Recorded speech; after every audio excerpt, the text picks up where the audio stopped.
Dalam video kali ini, kita akan belajar tentang sifat-sifat bilangan berpangkat atau aturan yang dipakai dalam pemangkatan. Mari kita mulai dari bagian pertama, yaitu pangkat 0. Rumusnya adalah A pangkat 0 sama dengan 1, di mana A tidak sama dengan 0. Contohnya, jika kita punya X pangkat 0, maka hasilnya 1. 3 pangkat 0 juga 1. Apapun berpangkat 0, hasilnya sama dengan 1. Min 1/6 pangkat 0 juga sama dengan 1. Hati-hati, A, B, C pangkat 0, yang mendapat pangkat 0 hanya faktor yang terdekat, yaitu C. Sedangkan A dan B di sini, dia mempunyai pangkat 1. Jadi, hasilnya adalah A, B dikali 1, atau A, B saja.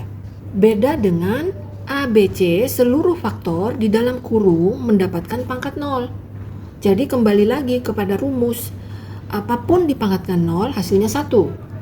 Maka dalam kurung A, B, C pangkat 0, hasilnya adalah 1. Kita lanjutkan bagian kedua, yaitu pangkat negatif. Rumusnya adalah A pangkat min N sama dengan 1 per A pangkat N, atau 1 per A pangkat min N sama dengan A pangkat N. Cara mengingatnya hanya tuker tempat, ya.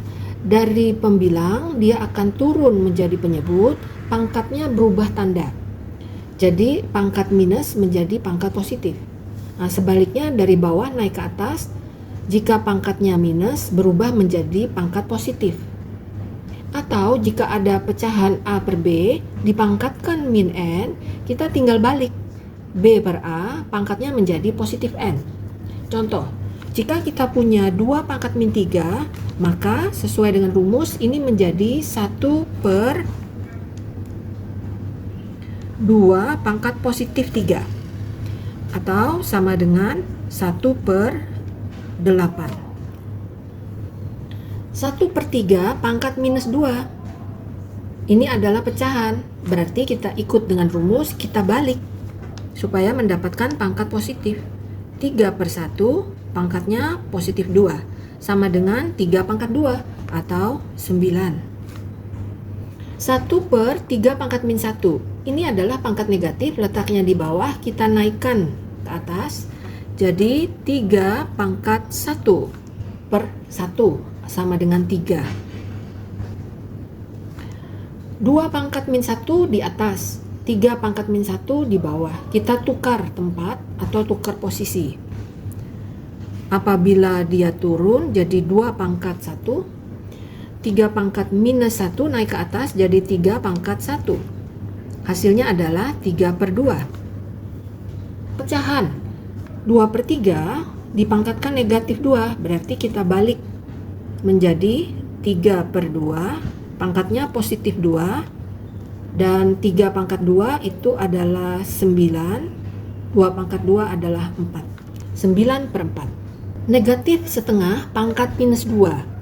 Negatif tetap negatif, tapi kita ikuti rumus, yaitu dibalik. 2 per 1 pangkatnya positif 2. Nah, apabila bilangan negatif berpangkat genap, hasilnya plus. Kecuali negatif dipangkatkan ganjil, hasilnya minus. Atau min 2 pangkat 2 sama dengan min 2 dikali min 2, hasilnya adalah 4. Pangkat pecahan. A pangkat 1/n menjadi bentuk akar, yaitu akar pangkat n dari A. Apabila A pangkat m per n, maka berubah jadi bentuk akar, yaitu akar n dari A pangkat m. Perhatikan letak m menjadi pangkat dari A, sedangkan penyebut n adalah menjadi tanda akar. Maka kita akan hitung contoh berikut. 8 pangkat 1/3 menjadi bentuk akar, yaitu akar pangkat 3 dari 8. 8 itu bisa dinyatakan sebagai 2 kali 2 kali 2, atau 2 pangkat 3. Nah, ini adalah 2 pangkat M per N 3/3 atau sama dengan 2 pangkat 1 sama dengan 2. Pangkat minus 2/3. Pangkat negatif kita akan turunkan posisinya jadi 1/8 pangkat positif. 8 pangkat 2/3 dijadikan bentuk akar. Hati-hati, M pindahnya ke dalam. Per N itu adalah tanda akar. Berarti ini akar pangkat 3 dari 8 pangkat 2. Atau 1 per akar pangkat 3 dari 64. Sedangkan 64 itu sama dengan 4 dikali 4 dikali 4 atau 4 pangkat 3. Berarti M per N dari bentuk akar menjadi pangkat pecahan. Sehingga kita punya 1/4 pangkatnya adalah 3/3 atau pangkat 1 sama dengan 1/4. Berikutnya 1/8 pangkat negatif. Bagaimana menjadikan pangkat positif? Kita balik. Jadi 8/1 atau 8 saja, pangkatnya positif 1/3. Nah, pangkat pecahan adalah bentuk akar. Sehingga kita tulis akar pangkat 3 dari 8. Tadi sudah dihitung ya, hasilnya adalah 2. 16 pangkat 3/4 M per N. Maka ini menjadi bentuk akar, yaitu akar pangkat 4 dari 16 pangkat 3. Akar pangkat 4 dari 16 itu sebenarnya adalah 2 dikali 2 dikali 2 dikali 2 ya, atau 2 pangkat 4. Lalu masih dipangkatkan 3, sehingga kita punya akar 4 dari 2 pangkat 12 dan dijadikan bentuk akar itu adalah pangkat pecahan 2 pangkat 12/4 atau 2 pangkat 3 sama dengan 8. Bagian keempat adalah sifat perkalian bilangan pokok sama, maka pangkatnya dijumlah. Sehingga A pangkat M dikali A pangkat N, hasilnya tetap A, tapi pangkatnya dijumlah M tambah N. Jika kita punya A pangkat 2 dikali A pangkat 2 dikali A pangkat 7, maka hasilnya tetap berbasis A, pangkatnya dijumlah 2 tambah 2 tambah 7. Menjadi A pangkat 11. 5 pangkat 2 dikali 5 pangkat 7. Hasilnya bukan 25. Tapi basisnya tetap sama. Berarti 5 dikali 5 hasilnya tetap 5. Tapi pangkatnya kita jumlah 2 tambah 7. Sehingga hasilnya adalah 5 pangkat 9. 3B pangkat 3 dikali 2B pangkat 2. Angka di depan huruf B tetap dikalikan biasa, 3 dikali 2, dan terus B mengikuti sifat pemangkatan. Jika ada B dikali B, pangkatnya dijumlah 3 tambah 2, sehingga hasilnya menjadi 6 B pangkat 5. P pangkat min 1 dikali P pangkat min 4.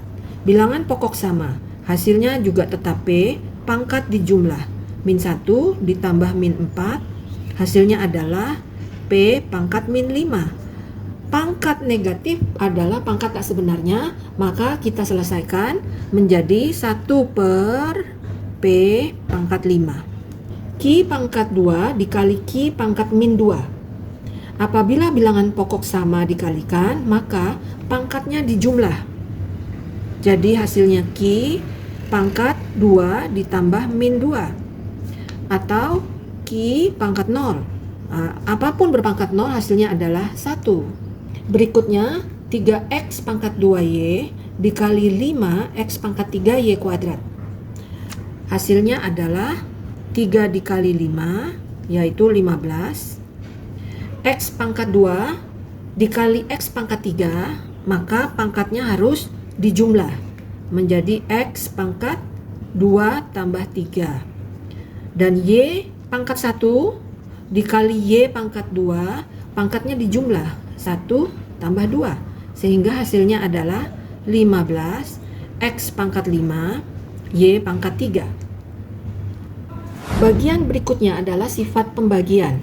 Apabila bilangan berpangkat di mana basisnya sama, ketika dibagi, pangkatnya saja yang dikurangi.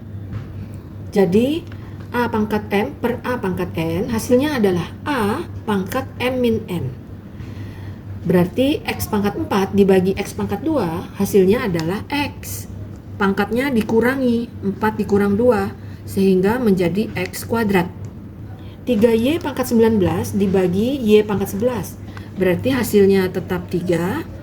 Pangkat dari Y dikurangi, 19 dikurang 11, sehingga hasilnya adalah 3Y pangkat 8. Sifat berikutnya adalah pemangkatan bilangan berpangkat. A pangkat M dipangkatkan lagi N, berarti pangkatnya dikali, sama dengan A pangkat M kali N. Untuk basis yang berbeda tetapi pangkatnya sama, berarti A pangkat M dikali B pangkat M, ini basisnya berbeda, bisa kita gabung dalam satu bagian AB dalam kurung pangkat M. Atau A pangkat M dibagi B pangkat M, ini basis berbeda, tapi pembagian ya, maka menjadi bentuk pecahan A per B, seluruhnya mendapat pangkat yang sama yaitu M. Nah, kita akan coba contoh soal yang terakhir. 4A pangkat 2 dipangkatkan lagi 3, maka menurut sifat pemangkatan, bilangan berpangkat dipangkatkan lagi, pangkatnya harus dikali. Hasilnya adalah 4A pangkat 2 kali 3, atau menjadi 4A pangkat 6. Lalu 4A kuadrat dalam kurung seluruhnya dipangkatkan 3. Di sini kita bisa memakai cara yang berbeda. Apabila 4A kuadrat dikali 4A kuadrat dikali 4A kuadrat lagi, maka hasilnya sama dengan bagian ini dipangkatkan 3. Atau setiap faktor diberikan pangkat 3. Jadi 4 harus berpangkat 3. Tidak sama ya dengan yang atas. Lalu A kuadrat ini juga mendapat pangkat 3. Jadi seluruh bagiannya mendapat pangkat yang sama. Maka hasilnya adalah 64 A pangkat 2 kali 3 yaitu pangkat 6. Contoh berikutnya, A pangkat 2X dipangkatkan lagi 3. Menurut sifat pemangkatan bilangan berpangkat, maka pangkatnya saja dikalikan. Berarti tetap A pangkatnya adalah 6X. Sama dengan bagian terakhir, A pangkat 2X dipangkatkan lagi X, maka hasilnya juga tetap A. Pangkatnya dikalikan, 2X dikali X itu menjadi 2X kuadrat.